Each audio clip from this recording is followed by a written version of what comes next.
Eu vou comentar daqui, vocês vão deixar aqui, ó, os seus comentários. Vamos lá então, vai! Em 1991 não havia nenhuma prova arqueológica fora da Bíblia da existência do rei Davi. Mas esse é Teldan, né? Teldan 93.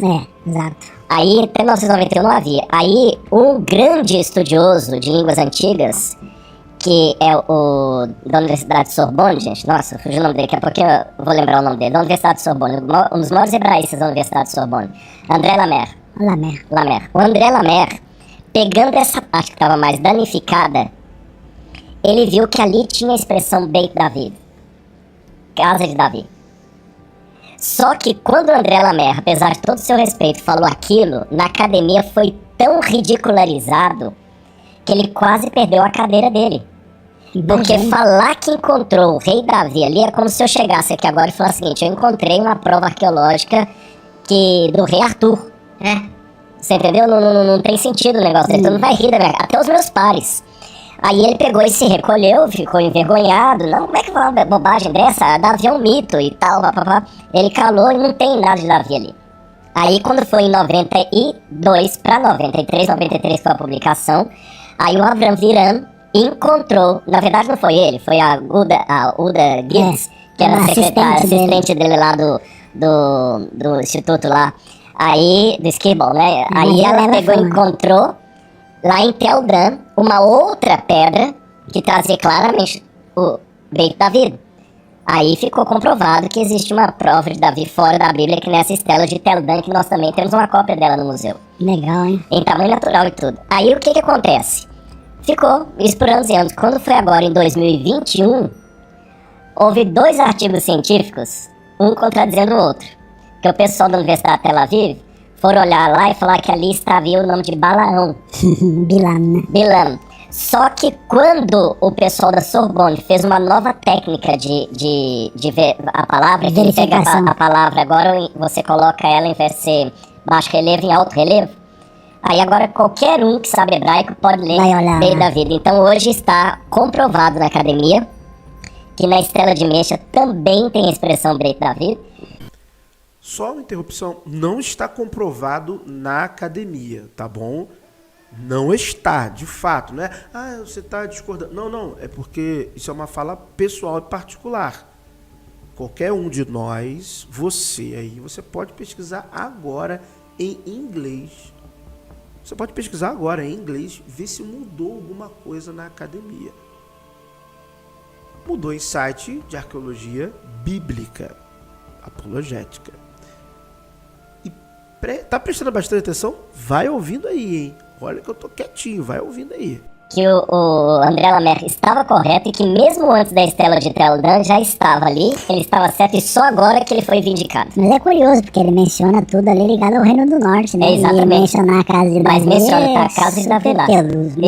Prestou atenção no que o reverendo, ele lembrou. Eu quero que você guarde esta informação. A estela de Mecha, todo o seu contexto é referente ao Reino do Norte. Guarda essa informação. Vamos continuar aqui. Exatamente, Omri. Mas tá lá, tá a casa de Davi. E tem um artigo disso, muito interessante. Então ele só foi vindicado agora em 2021, em plena pandemia. Ok? Realmente, André Lamer, ele é um grande hebraísta. Não, isso não tem o que falar. Ele é uma pessoa que ele é um grande nome na academia. Isto não há o que dizer. Premiado, renomado, na epigrafia, olha, não tem o que falar. Porém, ele tem a sua lente, o seu viés. E o viés é tão inclinado que na década de 80, André Lamer, ele autenticou um pequeno pedaço, tá?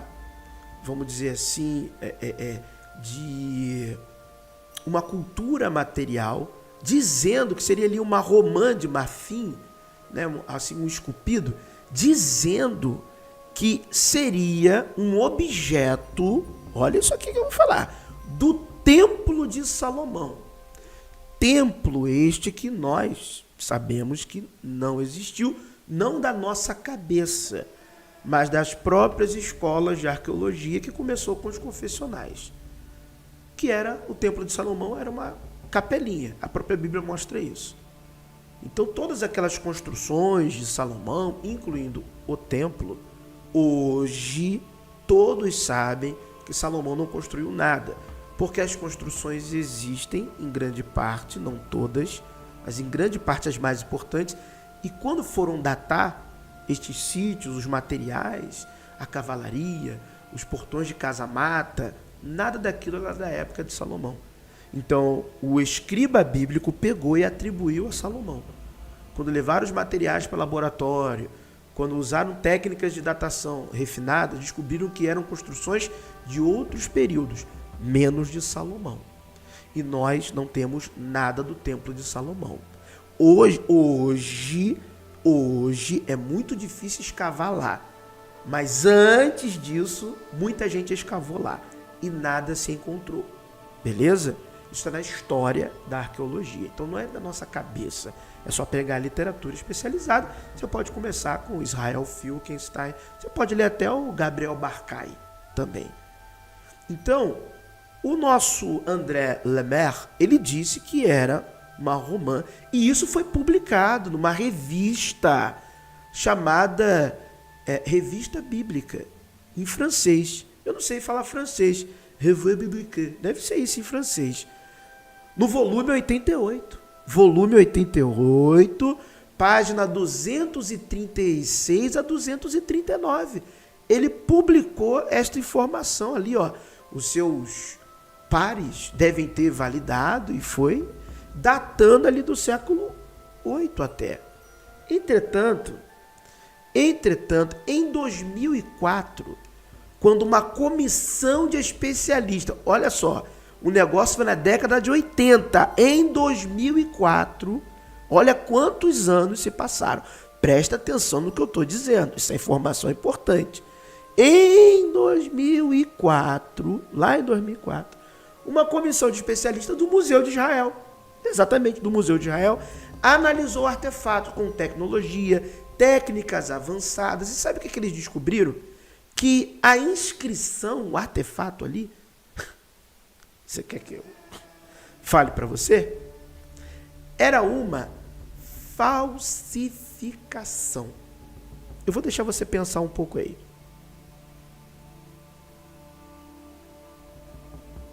É isso aí, meu amigo. Uma falsificação. Aquilo não era de Salomão. Supostamente o desenho ou inscrição que ali estaria era uma falsificação. Olha só. Então, não era da época de Salomão. Guarda essa informação, porque é este que vai ali escrever um livro.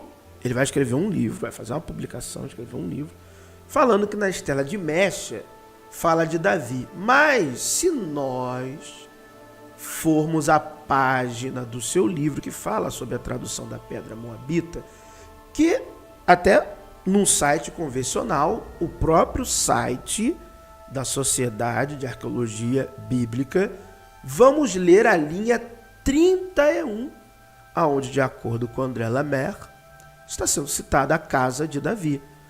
Tradução lá. Vai dizer assim: o pequeno gado da terra, linha 31, de acordo com ele lá. A casa de Davi habitava em Oronaim. Linha 32, vem ali a fragmentação, e Quemos disse: desça, lute contra Oronaim. Oronaim. Pronunciei errado, desculpa. Oronaim. Só que quando nós pesquisamos Oronaim, era uma cidade moabita. Uma cidade moabita. E esta cidade moabita, ela é citada no livro de Isaías 15:1 e 5, Jeremias 48:1, 3, 5 e versículo 34.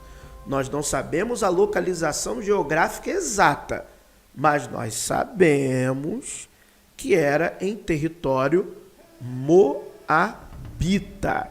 E no contexto da própria pedra de mecha, as citações que estão sendo feitas ali era de territórios que até então o rei moabita ele está citando. Eu vou ler a partir da linha 29. Eu construí o templo de Madaba, o templo de Diblatem e o templo de Baal-Meon. Eu transportei para lá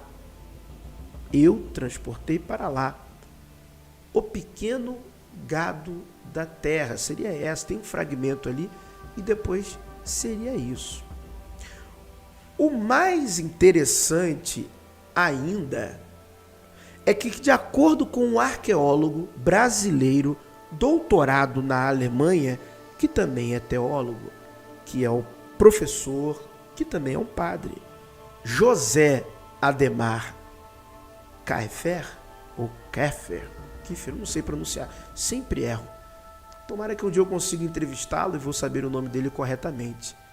Ele tem um livro publicado pela editora Paulus, em que é a Bíblia, a arqueologia e a história de Israel e de Judá. Neste livro do professor José Ademar, ali, o contexto que ele traz faz muito mais sentido. Porque ele está dizendo que ali não é casa de Davi, é a casa do amado. É do amado. Que, de acordo ainda com outros estudiosos, poderia ser interpretado como o altar do seu amado. Ou seja, uma designação para Yud-Re-Vav-Re, que ali o Dalet, Vav, Dalet, que eu posso escrever o nome Davi, também é amado. Lembre-se que nessa língua cananeia, nesse tipo de alfabeto fenício, que seria uma espécie de paleo-hebraico também, que está a inscrição da estela de Mecha, tá bom? Não existem pontos diacríticos, como tem no texto maçorético. Não tem. E a maioria dos acadêmicos, que a academia, essa academia, eu não sei dessa academia que ele falou não, você me desculpe, essa academia aí, porque a academia é meio genérico, né? Agora, acadêmicos são indivíduos, pessoas que publicam livros. Como vários, que a gente já citou aqui, tantos e tantos nomes que eu repetidamente cito aqui todos os dias. Jonathan Michael Golden, K.L. No, Mark Cross, Mark S. Smith, John Day. Isso eu vou ficar aqui falando. Os famosos, Israel Finkelstein. Entendeu? Se eu for ficar aqui falando nomes aqui, a gente vai perder aqui horas. Estes que publicam artigos são PhDs, têm cadeiras em universidades. Eu não vi esse consenso aí nos artigos recentes das obras deles, não. Pelo menos eu não vi. Então, que a gente está lidando aqui todo dia com essa informação. E são mais de 1000 vídeos aqui, onde 80% dos mesmos estamos abrindo livros e artigos científicos. Essa fase de react, ela é nova aqui no nosso canal. É uma nova fase do canal. Todo o nosso conteúdo foi construído com livros e artigos científicos de grandes nomes da arqueologia da região do Levante, Antigo Oriente Próximo, Antigo Israel, arqueologia das terras da Palestina. A cidade está no território cananeu. Então, de acordo com o que nós podemos analisar do que de fato o arqueólogo José Adhemar Keffer publica em seu livro, que é resultado de suas pesquisas, de teses de doutorado, artigos científicos publicados em revistas, revisados por pares de fato, é que o altar do amado, ou a casa do amado, e não de Davi, foi colocado pela dinastia Onrida nesta cidade moabita. E como como o rei Mexa estava em uma campanha de libertação da opressão da casa de Onri, ele foi lá e lutou contra aquela localidade que estava o altar, ou a casa, ou o templo de Yud-Re, Vav-Re, e não casa de Davi, que não tinha nada a ver com o território moabita, mas sim com o território judaíta. Essa é a primeira questão, e é claro que o crente, ele não vai ler o livro. Olha, com todo respeito, eu sou cristão, eu falo aqui sem medo, crente não lê. Aonde eu estou locado, eu falo que tem que ler. Eu levo as pessoas a ler, a estudar, a se aprofundar, até porque não haverá verdadeira espiritualidade sem entender essas questões bíblicas ou de qualquer outra religião.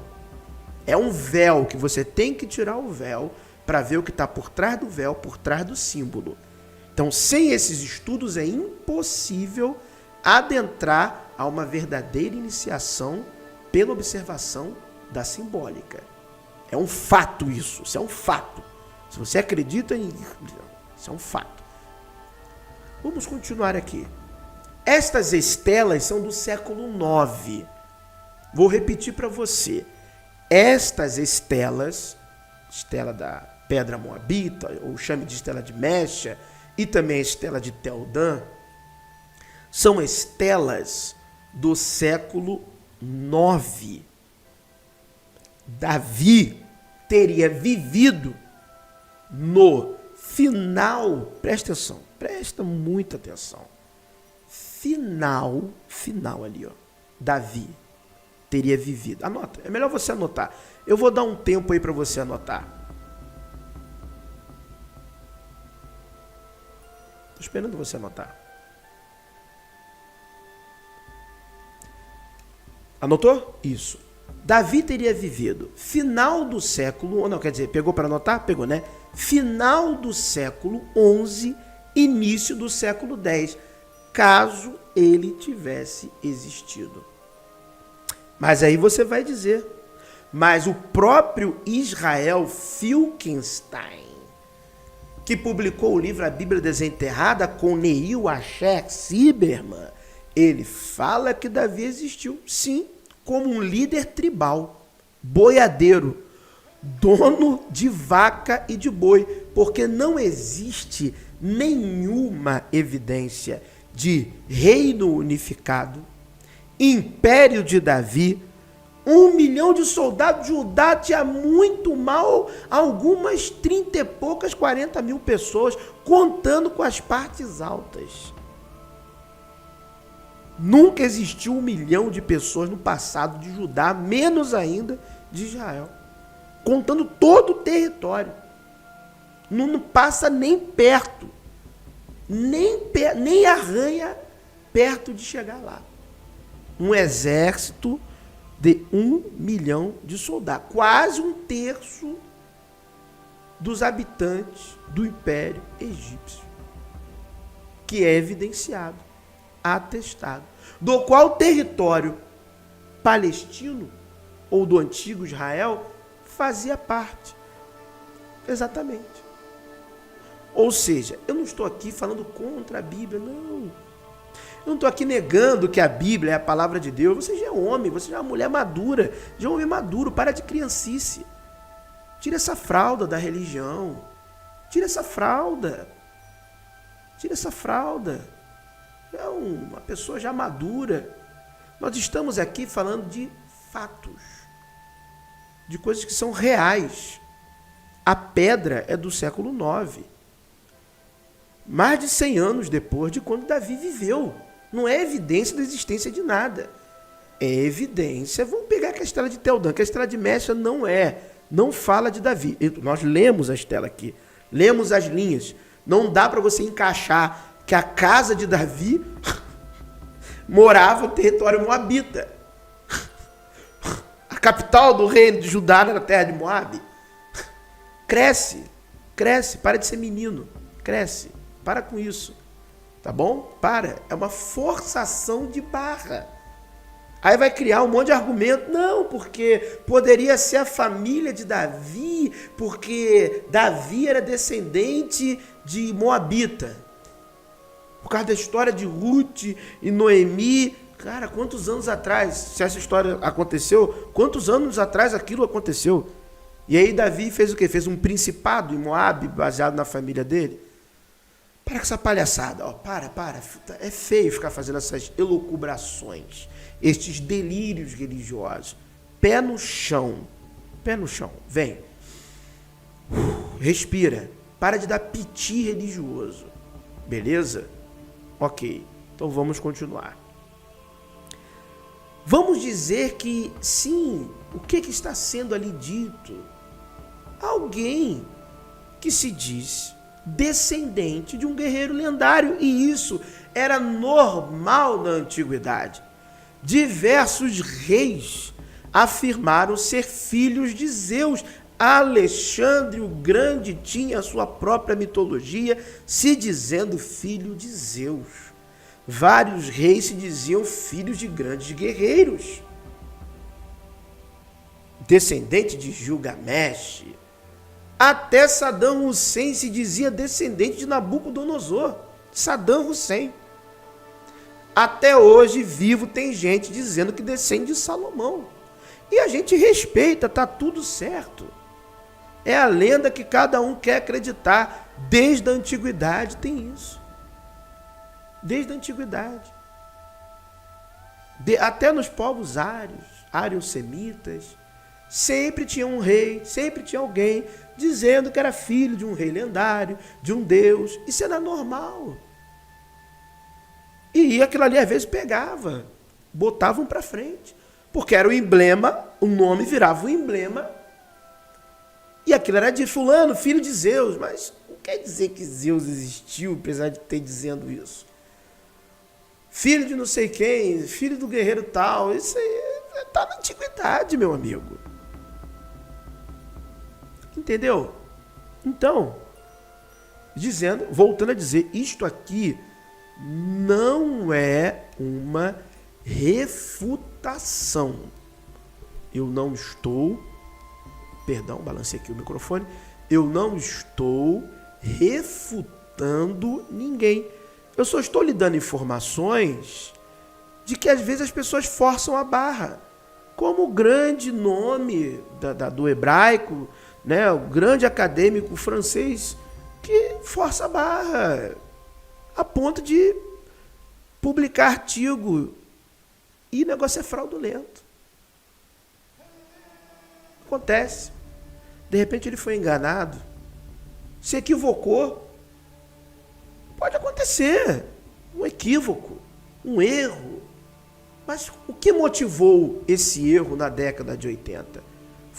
Será que foi a grande vontade de testificar a sua fé acima de qualquer verdade? Inclusive a própria verdade científica. Porque a ciência, ela não existe para negar a fé. A ciência existe para dizer se aquilo é fato ou não é fato, se é falseável ou não, se há uma evidência, se há uma hipótese, se há uma tese muito bem evidenciada ou não. Não é papel da ciência dizer se aquilo é ou não uma verdade absoluta. Através do método científico, percebe-se claramente que o rei Davi bíblico, ele não existiu. Pode ter existido um boiadeiro, um criador de gado, um cara que fazia uns assaltos ali e aqui, porque a própria Bíblia fala que Davi fazia pequenas incursões para pegar gado dos outros. Isso está na Bíblia. Mas diz que ele fazia na terra dos filisteus. e omite que ele fazia em Israel. Em Israel, ele só guardava o gado dos outros sem ninguém pedir. Não é assim? Exatamente. Não é isso a história dele com Abigail? Não é essa a história do marido dela que era mau, que era ruim, e Davi voluntariamente vigiou as propriedades dele de maneira voluntária, e ele não quis ajudar Davi porque ele era um mau homem. Não é isso que a Bíblia fala? No território de Israel, ele protegia rebanhos de maneira voluntária. No território filisteu, ele tomava o rebanho e assaltava, porque na verdade ele assaltava em tudo quanto é lugar. Era uma milícia. Essa é a verdade. Não é essa a história de Davi, Abigail e Nabal? Essa é a história. E Nabal era um mau marido também, não sabia reconhecer quem queria ajudar ele voluntariamente. A ajuda voluntária é essa que ele nunca pediu. Porque se existiu algum Davi, como muito bem coloca o arqueólogo israelense Israel Finkelstein, ele era um salteador de gado, um boiadeiro. Levava a sua milícia para territórios dos outros para assaltar ovelha, gado, porque é o que a própria Bíblia mostra. E é o que é possível conceber de maneira arqueológica. Um líder tribal que fazia assaltos em territórios distantes, né, de cidades e estados. A realidade é essa. Essa é a verdade. Infelizmente, você está contra... Não, não estou contra a Bíblia. Eu estou mostrando que de fato é. Porque, na minha opinião, nem a minha religião é superior à verdade. Nenhuma religião tem que se sobrepor à verdade. A verdade é uma só. E ela tem que prevalecer sempre. E a verdade vem da realidade. A realidade vem do fato. Várias pessoas podem interpretar o fato, mas não muda em si o que o fato é. E o fato é que as estelas são do século IX. O fato é que, quando eu leio a linha 31, não faz sentido ali estar a casa de Davi, porque coloca a casa de Davi em um território moabita, onde o rei de Moabe desce até essa cidade moabita, que era um território tomado pelo rei de Israel. O que a casa de Davi estava fazendo em um território tomado pelo rei de Israel, a ponto do rei de Moabe ter que ir lá descer e combater? É porque, na verdade, era um templo do amado, um templo de Yud-Re-Vav-Re. Era isso. Isso é o fato. A cidade ali, onde a casa de Davi estava, era uma cidade moabita. Isso é um fato. Então, o contexto desconecta casa de Davi na estrada de Mecha. A não ser se você for um acadêmico premiado, com um certo histórico complicado, de fazer um certo malabarismo para defender a sua fé. É uma hipótese, eu não estou afirmando nada. Estou dizendo caso você seja. A Estela, eles nunca falam isso, eu acho impressionante. Como que deveria começar? Não, a Estela não é de quando Davi viveu, mas ela menciona Davi. De quando é? Mais de 100 anos depois. E aí a pessoa pode pensar. Não, é complicado, né? Porque isso não é do tempo que ele viveu. Né? Fala do grande rei Davi, mas não fala, não, Davi não teve um exército de 1 milhão de soldados. Porque até os meus amigos que são muito fundamentalistas assumem isso. Não, isso aqui a Bíblia está fazendo um exagero. Como também a questão do império. Não teve o império. Não tinha como ter um império. Existiam vários reis independentes no território cananeu, que a dinastia de Onri, essa evidenciada com tudo que você possa imaginar. Existe evidência de Acabe. Acabe é o rei mais famoso daquela região. É o que tem mais evidência. O exército dele é citado por outros reis. O pai dele é citado, Onri. Onri é citado. Salomão não, em nenhum lugar. E Davi, só como um passado distante. Uma casa. São descendentes dele. Mas e ele? Não temos nada. caso tenha existido, foi um boiadeiro. É isso. E tá tudo certo, ninguém está contradizendo a Bíblia nenhuma. Ninguém está querendo desmentir a Bíblia. Nós estamos argumentando o que as pessoas que deveriam, talvez, não sei, não posso afirmar nada, mas que provavelmente, possivelmente, talvez, em alguma hipótese, deveriam falar a verdade, parece, eu não posso afirmar, que não falam. Parece, eu não posso afirmar, mas parece que omitem fatos. Nem tenho essa certeza. Será que omite? Eu não sei. Você sabe? Deixa aqui nos comentários então.